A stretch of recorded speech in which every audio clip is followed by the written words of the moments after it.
much. I think we have a very good opportunity today that we have Mr. Heng Keat. He is a former Deputy Prime Minister of Singapore and also the Chairman of the National Research Foundation of Singapore. Has been an honor for TMA of your presence in our event today and tomorrow. With your long experience in politics and also driving the country's transformation during the last 10 years, I think we would like to learn a little bit more from your insights on the experience that you have worked on this very important and difficult issues in transforming Singapore. Singapore has been known as a very advanced country, very successful country, but for the last 10 years, you drive another new S-curve for Singapore through the transformation initiatives that you are leading at a certain point and also taking active participations in your roles as ministers in the governments. May I start from the first question is around your general view around what drives country competitiveness. How can a country leapfrog or move forward in terms of its ability to compete in the new world, which right now is not just economic developments, but we also need to balance some other issues like the green, the environment issues, and also the social imperatives that each country is facing. So what's your general view around that topic? Well, first, thank you, Kun Thiranan, for inviting me to this TMA event and to have this opportunity to have this conversation with you. And I would say that we must always be open to learning and learning from one another. And there are many things which I hope that I can learn in Thailand and from you and your team here. Now, the question that you asked is how do we maintain competitiveness? Let me step back a little and say that global free trade and investment has been a very major driver of global growth. And one major reason for that is that when countries are able to have this global division of labor, where different countries specialize in different areas, we form a very complementary relationship. And so the whole is more than the sum of its parts. And we must always find new ways to complement one another. If I take Singapore's approach, Mr. Lee Kuan Yew, our founding Prime Minister, had written in his memoirs about Singapore's efforts to move from third world to first world.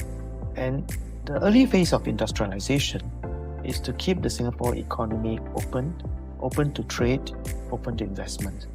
And in fact, trade is more than 3 times our GDP. And we are one of the most open economies in the world. Now, we have also attracted a lot of investments. So in the first phase of Singapore's development, much of the investment came from what we would call the first world countries, but then America, Europe, Japan. Yes. And they really helped us to move up because they had the technology, they had the investments, they had the know-how, they had the global market. Yeah. And so we are just, in a way, hitching a ride on the growth of these economies. And in the process, our people learn a lot. Our workers learn a lot about how you operate new machines, new ways of doing things. Our managers learn a lot. And when the Asian region, particularly ASEAN, took off in the 80s, the late 70s, late 80s, I think Singapore started an effort to encourage our companies to go regional, to go global. And that again allowed us to form complementary relationships with countries around us. Yes. Making use of each other's the best advantages. Now, your question as to how do we then maintain competitiveness, I'll say that in that context, I would define competitiveness not just in terms of competitiveness ranking and so on, but in understanding how Singapore can stay useful and relevant to the world. Because in a way, if we cannot bring something special to the table, then there's no reason to be invited to the table. We need to bring something special and relevant, something useful, something relevant to the world. And in that regard, we always have to keep thinking about how do we restructure our economy continuously. Because as global trade increases, many of the emerging economies, whether it is Singapore or Thailand, we would have developed new capabilities. The advanced economies are way ahead, but we will try to catch up. But for the advanced economy to continue to be able to complement us, they too will need to change. Everyone needs to change. And the advantages, the competitive advantages, the comparative advantages are changing all the time. And in particular, with the rise of technology, that is also going to accelerate change. And at the same time, we have to make sure that our workers are able to keep up with all these changes. Yes. So it is a continuous process. And Singapore is, I'm glad that we have gone through many rounds of changes, including the latest round, which I led. When I formed the Future Economy Committee to discuss with the private sector people who gave me excellent inputs on how to do, what are the issues that are facing, what are the opportunities that they are seeing. I brought the unions into the picture, and we discussed what are the workers' concerns, what are the workers' aspirations, and then I brought the government agencies together to see what policy changes must the government make, what investments in important public goods that the government must make in order to restructure, in order to continue to have this complementary relationship with our partners around the world. So in a way, I see competitiveness ranking more like a kind of a health check. That are we in a way fit enough to do this? I personally don't believe in chasing rankings because it is just a rough indicator of where we are. What is more important is, are we achieving the results that we hope we see? The results in terms of a better life for our workers, companies being able to make enough profit so that they can continue with their business and continue to grow. And increasingly, we all must also think about a very important stakeholder, which is the planet. That as we look at economic growth, we must also look after the planet, because it's not just human life, it's all lives on Earth. And climate change and the action that we are taking can endanger our humanity's very existence. So it's very important for us to do our part, each and every one of us, to deal with climate change. So that's been our approach and thinking. Yes. Thank you very much. Maybe I want to go a little bit deeper on that last transformation that you drove. So what were the result of that tri-parties committees, and how you did the implementation of that? Maybe you can share a little bit on the master plans and also the implementation of that master plan. So I would say that the committee, when the committee finished its report after almost a year of work, we look at what are the global trends which are reshaping the global economy, and therefore how Singapore should respond. And one business leader had this very interesting saying. He said, "Mr. Heng, I hope that when you do the work, you don't think that we are a sunset industry." No, he was in the food business. And he said, human beings need need to have real chips in the stomach, not just Yeah, yeah. electronic chips, potato chips, Yeah, not yeah. just electronic chips. So, there's, and then he said, please remember there are no sunsets industry, only sunset thinking. Yes. That if you don't think about how to change, if you keep getting stuck in the old ways, then the company is not going to survive. But if you have sunrise thinking all the time, keep thinking ahead what I should do. So I think that has guided our work, looking at, so the industry transformation that I led, look at the Singapore economy, and we found that 23 sectors of the economy accounted for about 85 to 90% of our GDP. Okay. And we focused efforts on that, and we wanted to make sure that every of those industry sector make the change. Okay. And every sector has 4 major areas of change. One is getting the industry and the companies to rethink business strategy. Yeah. With all these changes, what should be the business strategy? Second, thinking about the use of technology and innovation. How do we use technology now to rethink how we do our processes, rethink how we do our manufacturing? Yep. And that, in a way, includes also the use of automation, robotics, and so on. And third, once you do that, we must redesign jobs for our workers and reskill our workers so that they have the new skills to operate them. These new ways of doing things and these new machines. And finally, we have to think about how do we grow the market, whether it's by export, whether it's by setting up in overseas, yes, especially in ASEAN and the rest of Asia.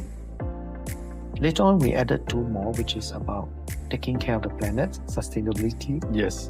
And also because we were doing it in the midst of COVID, we decided to add another pillar on resilience of supply chain. So 6 pillars. Yeah. Now, you asked about the results. I'm glad that for the first time in many years, because our labor force is aging and declining, yes, so we cannot rely on labor force growth for the economic growth, and we have to rely largely on total factor productivity. And the first time that our labor productivity had been better than in the past, our total factor productivity was 2.4% per annum over that 8-year period. Yes, which is I would say quite significant. And importantly, I think the economy continued to grow, to be vibrant, and wages of workers have also gone up quite well, and we are quite pleased with that result. But we must continue to work. So in terms, the other important result, I would say, which is not easily measured by number, is a change in mindset. I think when we started the work on business transformation, the question that some business leaders, especially the SMEs, were asking is, why do we need to transform? Yes. What for? We just do whatever we are doing as usual. Yeah. And we had to tell them, no, if you don't change, you'll be out of business. Then later on, the question was, okay, now I'm convinced I need to transform. Yes. How do I transform? That's where we did a lot of work, discussing with them, talking to them about the how. Yes. And it is a tripartite effort because the unions played a very important role. Yes. So the unions formed what they call company training committee. So within the company, the unions worked together with the management and said, we all understand the need to change. How do we change together? Okay. So because when you make these changes, the workers may be worried that I may lose my job and I'm going to oppose the change. Yeah. So the unions, by assuring the workers that and working with the management, that first, the workers are not going to lose their jobs, and B, the companies, the workers are a partner to the company. The management also takes a different attitude. Yep. At the same time, we also the unions also started a job security council. That if you, for example, buy a new machine, and instead of needing 10 workers, you now only need 5, and you do have to move out the other 5. Do let the unions know earlier, so that we can help to retrain these workers and find them new jobs. Yep. And I think as the economic structure changes, we will have to help our workers learn new skills. And that's how this mechanism where the unions play an active role in supporting change, where the government plays a very supportive role in providing adult education and having the skills future movement to help workers relearn new skills, learn new skills and relearn all the processes, where we have a partnership company, has enabled everyone to make progress. Very, very, very interesting. Thank you for that. You touched on a very important topics around human capital. Yes. And Singapore is very unique and very successful so far in the developments of human capital. And you also have roles in the education Ministry of Education before also. Can you give us a little bit context on how Singapore approach in building up human capital capabilities, and what can other countries learn from Singapore around the issues around the talent developments and addressing issues on aging societies with reductions of workforce in the futures? How you look at the overall pictures around human capital, and starting from the education side and also the retraining of people and all that stuff? Yes. Well, I think that's a very important question because first of all, I deeply believe that economic growth ultimately is for people and for the planet now. It's not just growth for growth's sake.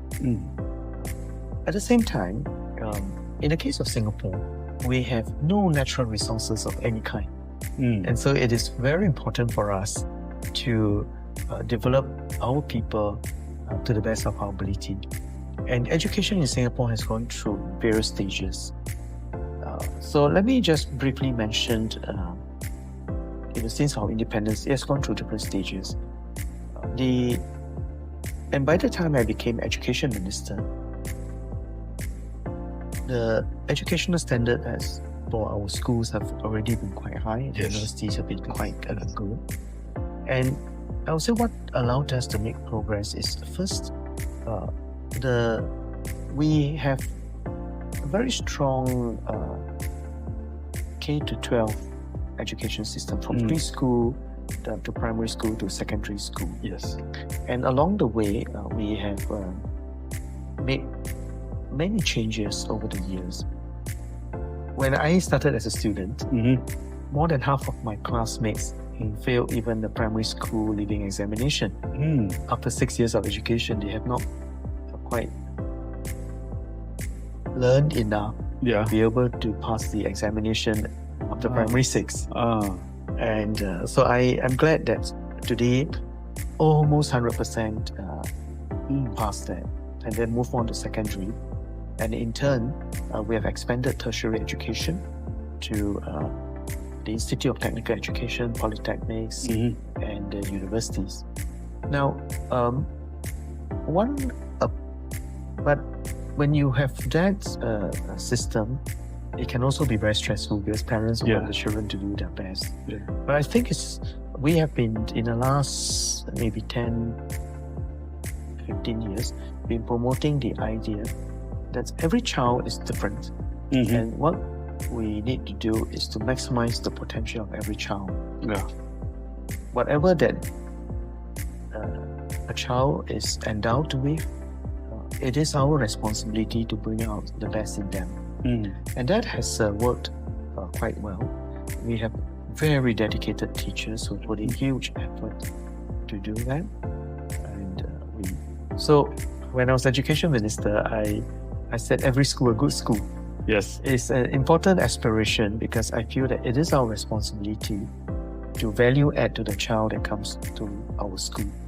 Okay. No two children are like even our own Kids, children, right? Yeah. Because everyone has a slightly different personality, different interests, different strength. And we must learn to build on our strength, Yep. each child's strength, and not insist that everybody is a cookie cutter, more of each other. So while the schools have important examination, those are really basic, very basic competencies. For example, the ability to read, the ability to write, the ability to do simple mathematics is an important foundation for every form of learning later on. But we need to create multiple pathways to bring out the strength in every child. So for instance, some people are very good with abstract thinking, with theoretical thinking. They, for instance, will benefit a lot from a university education and even a PhD because, it is very abstract. Some students who are abstract are also very interested in hands-on things. They will become very good engineers and they can become good professors in a university because they combine the ability to think in a very abstract way with an interest in very hands-on things. Some of us love to do things. Yes. And they will make great technicians. And there are many jobs now that require very different skills. And to be a good chef, it requires a very different set of abilities and skills and interests. So these multiple pathways allowed us to try and develop every child to the best. So after the basic education of 10 years of basic education, they then move into different streams. Some move into technical education, then some move into more theoretical academic education. Then at universities, there's again a whole range of different courses. So at our universities, polytechnics, Institute of Technical Education, you have courses that are more engineering, mathematics, science focused. There are courses that are more people focused. Yes. Like for example, training people to be nurses, caregivers, teachers, and so on. But every job today requires new skills. And it's important for us to build skills. And build skills not just when they in school. The school provides a foundation. But beyond school, when we start work, every one of us must continue to learn. So Singapore has been promoting this lifelong learning for several years now, and one part of it is a Skills Future. It's called a Skills Future movement, where the government provides a credit to every citizen to take courses. We started with $500 and it has gone up, and depending on age group, we also started a career conversion program, where if your career needs to change because either the company or the industry is restructuring, then you will get some allowance for going for the training during that period while you are converting to a new career, learning a new set of skills. So that has kept our unemployment low and kept our workers relevant. So to your question about Singapore's education system, I would say first, a strong foundation in the first 10 years. And we are now also doing a lot more work on preschool education to bring out the best in every child, focusing on ensuring that every school is a good school. Every school is able to value add to the child. Whatever ability they come in with, by the time they finish in the school, they should be better than when they first entered. It doesn't mean that every school doesn't mean that every school produces identical results. No, even our own children will never show identical results. So it is important for us to just bring out the best in every child, value add to every child, Yep. and prepare them for the next stage of learning. Uh-huh. And then in the tertiary sector, how do we help them to develop the very relevant skills which are relevant to the industry, Uh-huh. and which also provides a foundation for their future learning. Then when they start work, how do we continue with the lifelong learning, the workers retraining, and in that part, working with the unions, working with business association, looking at companies to think about what new things are coming and how do we use it. And one of the things that we are looking at in order to make this process even better is first digitalization of learning. Because with the digital technology, students can now do digital learning and not to replace the teacher but to complement the teacher. So when I was education minister, I started the student learning space. I got a professor from the National University to help me build that network, and it is a combined team of technical people who knows how to do programming with educators who understand how children learn, and that has worked very well. Particularly useful during COVID because schools where students had to stay at home, they continue learning. And the next stage is the use of AI for that learning, because we are experimenting with different ways in which we can even better personalize learning to what the student may need at that point. Very, very interesting, very comprehensive. That must be a big change for the schools and also the teachers. Yes. How you manage that change? Great question. So when I actually took some teachers to Silicon Valley when I was education minister. Yes. Because at that time, EdTech or educational technology was the hottest topic. So I met many of the startups, many of the people who were behind it. But at the end of the session, I had a meeting with my teachers and said, what do you think? They all love the technology. Then they told me, but Minister, the techies do not understand education. I said, what do you mean? They said, well, actually, one of the most important job of a teacher is the social emotional well-being of the child. And the motivation of the child to learn is critical. So how do you stimulate the children's interest and curiosity to learn? And how do you encourage them to learn, especially when they are very young? And it's the most important. And a teacher plays a very important role in doing that. And in fact, there's a lot of research showing, for instance, that a child learns language the best by interacting with their loved ones, by interacting with their caregivers.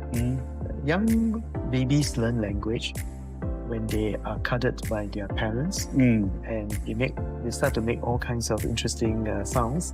But it is actually the baby beginning to learn how to communicate with the mother or the caregiver. So in the same way, even with the most advanced technology, it is not, young children cannot learn a language effectively if you just put the television in front of them. So it is how we can use this technology skillfully without dehumanizing the person. Realizing that fact is very important. That human factor. Absolutely. Absolutely. Thank you very much, Ern. And let me move to the third topic that we were interested in. We right now we have the very rapid advancements on technology, AI in particular, and also other advanced technologies. And though these technologies gonna change the way people interact, people are managing, people performance at work and all that. how does Singapore prepare for that? How do you look into this advanced technologies and how we can think of preparing the future workforce that's going to be useful and also very productive in the futures with the introduction of these technologies and working with these technologies or using these technologies to enhance their productivities and competitiveness? Well, it's a very relevant question. And let me declare that I am a techno-optimist. There are people who are techno-pessimists who think that the technology is going to replace humans or going to, create such terrible damage to people. I would say that in many ways, technology, a close analogy is like it can be fire, right? It can be like fire. You can either learn to use fire to cook our food better, to keep ourselves warm, or you can use fire to destroy and create destruction. So I think our attitude towards technology first should be a positive one. And if we trace the history of technology, in fact, human civilizations around the world had progress because of the clever use of technology. Yes. When the Chinese invented the compass, it allowed for navigation. When they invented printing, it allowed for the spread of knowledge. So I think technology can be harnessed as a force for good. The key question is how do we do it? So in the earlier phases, when we, for example, had this industrialization and the use of machines, it allowed workers to be far more productive. But of course, the production chain can also be very dehumanizing to people because they're just like a operator in a big machine. Now, the latest technology, I found it to be very interesting because first, over time, technology has allowed humans to do work which are more interesting. The kind of very manual, repetitive work. A lot of it has been taken over by machines, by automated manufacturing lines, and now increasingly by a range of robots. And I do think that robots will do many of this work. For Thailand and Singapore, we are both facing an aging population and declining population. And we should think about how that technology is being useful, particularly in areas which involve humans, involve hard labor. So for example, we are beginning to use this exoskeleton at the airport, where workers who are moving this heavy luggage bags can use this exoskeleton to help them to lift the bags more easily. And it is like a small little additional device that is attached to the body. It gives you extra strength. So I think thinking about how technology can be used will be very helpful. I visited factories in Switzerland where the Swiss remain very advanced in the use of technology. And they now have what are called dark factories. There are no lights in the factories because nobody's working there. It's all the robots making all the processes. And in turn, the workers are doing things like how do I do maintenance, how do I program these robots and so on. And this, by the way, has very important implications for our students. I talked to students and I said, do you want to be that worker who is replaced by the robot? Or do you want to be the student who eventually is the one to invent the robot and program the robot to do this repetitive task for you? So I think whether it is in a factory where you have more robotic processes, I've seen the use of drones for harvesting, the use of drones to deliver medical supplies, to even do farming. It's a whole range of applications that existing, the new technologies have already come up with, and we can make good use of it. Now, the one major technology that I think will reshape many industrial processes and our economy is, of course, digitalization. Yeah. For a start, and then more broadly, AI. Yeah. Now, digitalization, when we look at payment systems, Yes. the use of prompt pay is a good example. And I think the digital finance will take off. Financial technology will continue to improve. And if we can use financial technology well, it will be a big benefit to everybody. Now, in the coming years, as AI continues to make progress, then there are a few things that we need to think hard about. First and foremost is how do we ensure that AI is programmed in such a way that it does only ethical things that's in common with our values. And we need to, it is a new topic, we need to address it carefully. Second, how do we use AI to augment humans and not just replace humans? And that calls for a rethinking about what skills should humans have. And how does the AI system and the humans complement each other to do work? And to get things done and so on. So I think many jobs requiring, for example, enormous amount of processing of data, coordination and so on, can now be done by AI.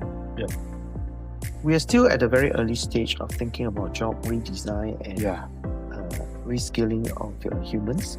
But we must start work on that. And Singapore has started some work in this area. We can also think about the use of AI for education. So we have started our digital journey of using digital learning. And the next stage is that with a good AI system properly programmed, you can help the student personalize the learning in a way which was not possible before. So for instance, if both you and I are learning how to do a certain maths problem, and you learn it after one try, but I need 10 tries, then the teacher will not have time to have me do 10 tries, right? But then if I have the system, I can try, and then it can tell you, the AI system can tell me, oh no, you added the numbers wrongly, or you made this mistake, redo it, and so on. I begin to learn new skills. And step by step, I may take, instead of 10 tries, maybe hopefully I can do it after 5 tries. And you have done it after 1 try. You can now go on to learn the next thing. So I think it can be used to accelerate human learning. But we are at a very early stage, I must stress. But we must try, and we must bring people together to try. It can also, of course, be very useful for learning new skills, even for those of us who have already started work. Thank you very much. And that's actually a very good closing for this session, because I think Thailand is also working on this particular front. And as you said, it's still a very early stage for both countries to address this particular difficult issues. But very important also that the cross-learning would be crucial. So I hope that Thailand and Singapore can learn from each other a lot more and have more discussions around these issues. Definitely. We must always continue to exchange ideas, because I always believe that no one has a monopoly of wisdom. And when we think about what different countries are doing, different people are doing, we see, in a way, experiments being done all over. And we should be prepared to share, to learn, because then everybody benefits. And that would be quite important. Future collaborations and partnerships on this particularly important issue would be beneficial. Let's deepen the cooperation and where in areas where so that we can all learn together in this new journey. Thank you very much, and let me end this sessions with an appreciation for your presence, and so also for the sharing that you've given us so far. Thank you. No, thank you for the honor of coming for a TMA event. I think it's very important that we have training sessions and bring our leaders together to identify what are the challenges ahead and how do we work together to address these challenges. Thank you. Thank you. Thank you. Thank you.